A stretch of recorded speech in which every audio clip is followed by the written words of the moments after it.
हर हर महादेव, जय श्री राधा डिवाइन्स। कैसे हैं आप सभी लोग? बहुत बहुत स्वागत करती हूँ आज की रिलेशनशिप रीडिंग में आप सभी लोगों का। आपके पार्टनर के रात के थॉट्स आपके लिए क्या है? Late night thoughts, feelings, emotions, hidden secrets, hidden feelings, dark emotions, dark feelings, जो भी कह लीजिए, क्या है आपके पार्टनर की। रून्स का यूज करूंगी, कार्ड्स का यूज करूंगी, बहुत ही प्रिसाइज रीडिंग दूंगी। एंड तक देखना, लाइक शेयर क्लेम जरूर करना। और कलेक्टिव जनरल रीडिंग है तो जितना रेजोनेट करे उतना क्लेम करना, बाकी दूसरों के लिए छोड़ देना और पॉजिटिव पे फोकस करना। रूल्स आ चुके हैं। ओके,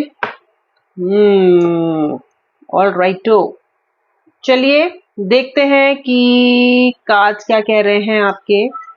मुझे यहाँ पे जो राशियां दिखाई दे रही हैं, जेमिनाई, पाइसेस, एरीज, लियो, एक्वेरियस, सेजिटेरियस। आज ये कुछ राशि मुझे भी इनिशियली दिखाई दे रही है, ठीक है। और अब मैं शुरू करने वाली हूँ रीडिंग। ओके, हे राधा रानी गाइड कर दें, अपनी कृपा दृष्टि इन कार्ड्स पे बरसा दीजिए। आप कृपा करेंगी, आप कृपा करेंगे श्री कृष्ण, तो सब हल होगा। बहुत बढ़िया रीडिंग मिलेगी, आपका मार्गदर्शन यदि रहेगा तो कृपा कर दीजिए, सराबोर कर दीजिए इन कार्ड्स को अपनी ब्लेसिंग्स के साथ। हे बजरंगबली, मेरे व्यू के रिलेशनशिप पे से किसी भी नेगेटिविटी को एकदम फना कर दें, हटा दें, गायब कर दें, डिसमेंटल कर दें। चलिए गाइस, स्टार्ट करते हैं रीडिंग। लीजिए अपने पार्टनर का नाम मन में 3 बार, उस शख्स का नाम लीजिए जो हो सकता है आपको भी अच्छे से ट्रीट ना कर रहा हो सकता है आपको बहुत परेशान कर रहा हो सकता है इससे आपका नो कांटेक्ट है, सेपरेशन है, ऑन एंड ऑफ है, और इस वक्त ये आपके जीवन की सबसे बड़ी प्रॉब्लम हो सकता है बना हुआ हो। लेकिन क्योंकि आप फिर भी इसके लिए आज रीडिंग ले रहे हो ना, इसलिए इस पर्सन का हंसता मुस्कुराता चेहरा, पहला वाला चेहरा याद करो जब ये पर्सन आपके साथ अच्छे एनर्जीज में था, खुशनुमा एनर्जीज में ये पर्सन आपके साथ था। अनसैटिस्फाइड, पहले कार्ड निकालूंगी। स्पेस, स्पेस, ये पर्सन हो सकता है आपसे नो कांटेक्ट में गया हो ये कह के कि मैं तुमसे अनसैटिस्फाइड हूं, मुझे इस रिश्ते का जरा है हिसाब किताब समझ में नहीं आ रहा है, और आप पे ब्लेम डाल रहा है। मतलब अनसैटिस्फाइड तो तभी अपने आप को दिखाएगा ना, तभी बोलेगा ना जब आप पे ब्लेम डालेगा कि मैं तुमसे अनसैटिस्फाइड हूं। तो बहुत सारे लोगों के पार्टनर ऐसा कर रहे हैं और इसी बात पे डिसएग्रीमेंट जबरदस्त चल रहा है, नो कॉन्ट्रैक्ट सिचुएशन चल रही है। Letter B, letter T, letter S, letter P, letter M, letter N, ये जो मैंने राशियां और आपको लेटर्स बताए हैं, ये आपके और आपके पार्टनर के हो भी सकते हैं, नहीं भी हो सकते हैं आपके। अगर आपको ये नहीं मिलते हैं, अगर ये आपसे रेजोनेट नहीं होता है तो आप इसे इग्नोर करके रीडिंग को बिंदास देखो आगे, और अगर करते हैं तो अच्छी बात है। हाईलाइटेड लेटर्स और हाईलाइटेड ये कुछ राशियां थी, राशिज थी। चलिए स्टार्ट करते हैं। Irreplaceable, gossip, ego, okay okay, reciprocity, soul contract, self love. Okay, final 2 का जरा देखें तो broken, bottom of the deck, runner. आपका पार्टनर साफ साफ दिखाई यहाँ पे मुझे देता है कि अनसेटिस्फाइड रहा है और इसने इस रिश्ते में हमेशा सिर्फ और सिर्फ काम किया है भागने का और विक्टिम प्ले करने का और आप पे ब्लेम डालने का। ओके, ये पर्सन हमेशा पीठ दिखा के आपको भागा है जब भी जरूरत पड़ी है आपको इसकी। ओके, ये बोल के कि मैं तुमसे अनसेटिस्फाइड हूं, ये नहीं कभी भी बोला इसने कि ये मुद्दा है चलो इस पे बैठ के बात करते हैं, इसको रिजॉल्व करते हैं। इसने हमेशा क्राइसिस के टाइम में पूरे की पूरी गलतियों की सबका पोटली बना के आपके कंधे पे टांग दी। मतलब इसने बोल दिया कि तुम्हारी गलती है इसलिए रिश्ता नहीं चल रहा, और ये भाग गए। रनर, रनर अनसेटिस्फाइड भी दिखाया आपसे ताकि आप ज्यादा इनको ब्लेम ना कर सको, सवाल ना पूछ सको। पहले ही आपका कॉन्फिडेंस इतना लो कर दिया, आपका आत्मविश्वास इतना, आत्मबल इतना कम कर दिया कि आप शिकायत ही नहीं कर पाए आधी बार, तो क्योंकि आप पे ही कोई दिखा दिया गया कि जो हो रहा है तुम्हारी वजह से हो रहा है और मुझे इन सब चीजों से स्पेस चाहिए, मुझे अब समय चाहिए सोचने के लिए। पर्सन गायब हो जाता है इतना कह के, यानी कि बहुत सारे लोगों को तो आप पे से अपनी बात कहने का मौका ही नहीं मिला। The person did not allow you to put your side of the story on the table. Okay?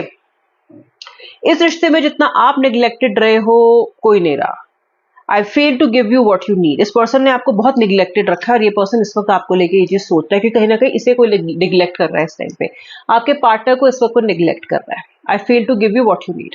इस पर्सन ने आपको प्यार दिया, ना आपको अटेंशन दी, ना आपको इज्जत दी, ना दो प्यार के बोल बोले।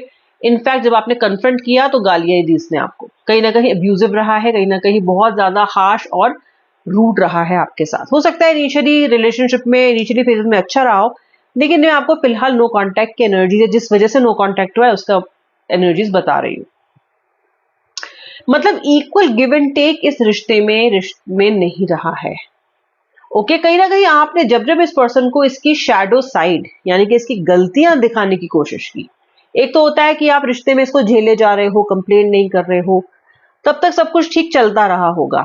जहां आपने मुंह खोला, अपनी आवाज उठाई, अपनी साइड ऑफ स्टोरी बोली, शैडो साइड दिखाई इस पर्सन की, इस पर्सन को इसकी डार्क साइड दिखाई, इसकी गलतियां गिनवाई, वही ये पर्सन, जैसे आपने इनको अपने इनके फ्लॉज रियलाइज करवाए, ये पर्सन ट्रिप करके गए हैं, ये पर्सन जिटरी हो गए हैं, परेशान हो गए, बहुत ज्यादा डिफेंसिव हो गए हैं। यस, डिफेंसिव हो गए थे ये बहुत ज्यादा। ओके, इस पर्सन की ईगो सबसे बड़ी है, प्राइड ईगो इतनी बड़ी है कि this person even let this pride come in the way of your connection. इसने ये इस प्राइड को ना, इस ईगो को, इस एरोगेंस को रिश्ते के भी आने दिया। मतलब रिश्ते को भी कहीं ना कहीं इस पर्सन ने सैक्रिफाइस कर दिया अपनी ईगो के लिए।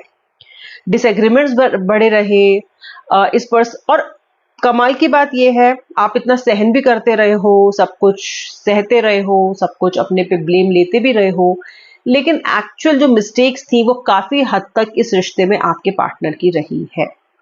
बहुत सारे रॉन्ग्स इस पर्सन के रहे हैं आपके साथ, बहुत सारे जातियां जिसको हम बोलेंगे। ओके, टाइम एंड अगेन इस पर्सन ने आपके साथ जातियां की हैं, time and again. Okay, test of time में, टेस्ट ऑफ फेथ में आप खरे उतरे हो, आपने बहुत चीजें संभाल ली, बहुत सी बातों पे एडजस्ट कर लिया, इससे आपने उल्टा माफी मांग ली अगर आपकी गलती नहीं भी थी, बट गलती कहीं ना कहीं इस पर्सन की रही।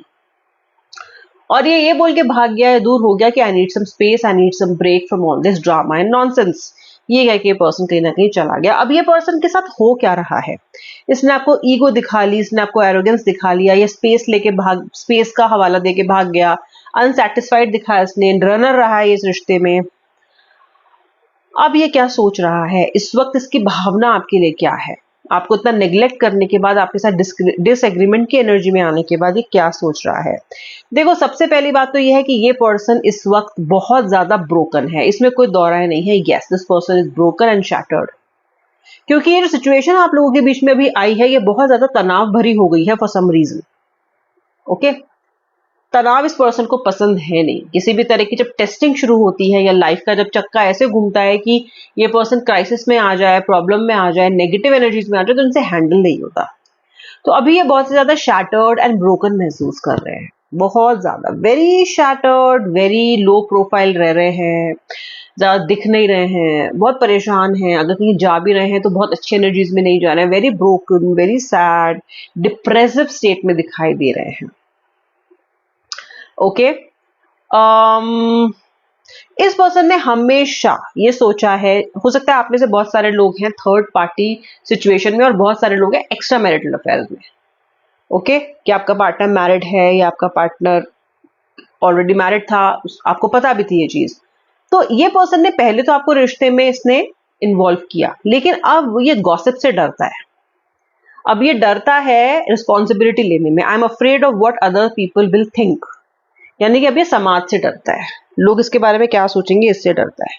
हो सकता है कहीं ना कहीं आप लोग ऐसी स्थिति में आ गए हो कि दूसरों को इसके बारे में पता चल गया है, और इस पर्सन ने स्टैंड लेने की बजाय, आपको सपोर्ट करने की बजाय, ये पर्सन भाग रहा है, रन कर रहा है, गॉसिप से डर के, अकाउंटेबिलिटी से डर के, चार लोगों को जवाब देना पड़ेगा इस बात से डर के, अपने स्पाउस को फेस करना पड़ेगा इस बात से डर के, ये पर्सन अब भाग रहा है, भाग रहा है, सब कुछ कर रहा है, ये सब मैंने आपको बताया। लेकिन ये पर्सन आपके बिना ब्रोकन है, ठीक है?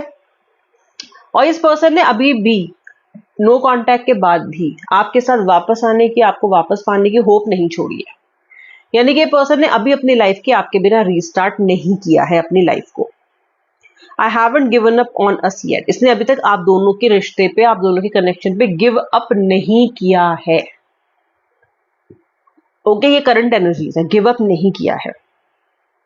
ओके, ये पर्सन बहुत सारी स्थिति में हील होने की कोशिश कर रहा है। जरूरी नहीं है ये आपके दी हुई जख्मों से या आपके दिए हुए किसी जवाब से या किसी आर्ग्यूमेंट से खुद को हील कर रहा है, नहीं।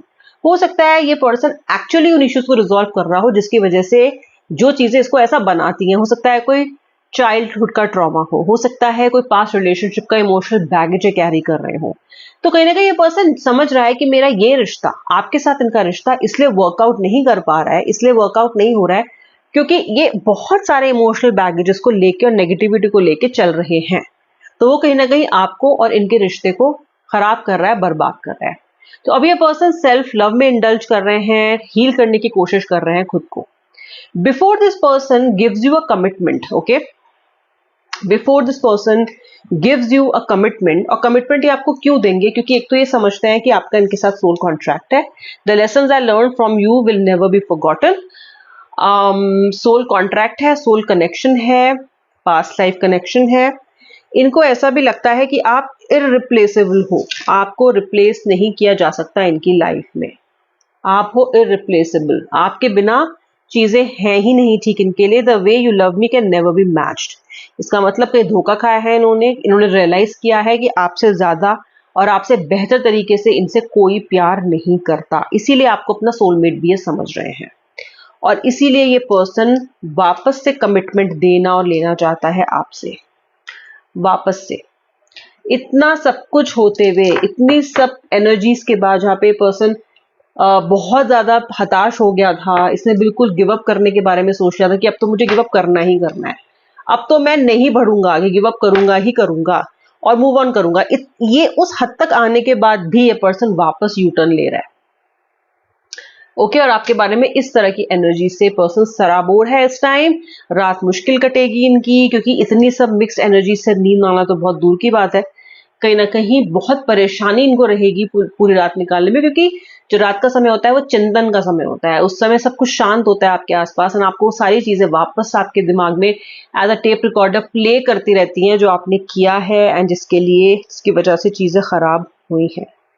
ठीक है, अब मैं मिलूंगी नेक्स्ट रीडिंग में। Thanks for watching till the end. Subscriber नहीं हो तो सब्सक्राइब भी कर लेना। हर हर महादेव, जय जय श्री राधे राधे।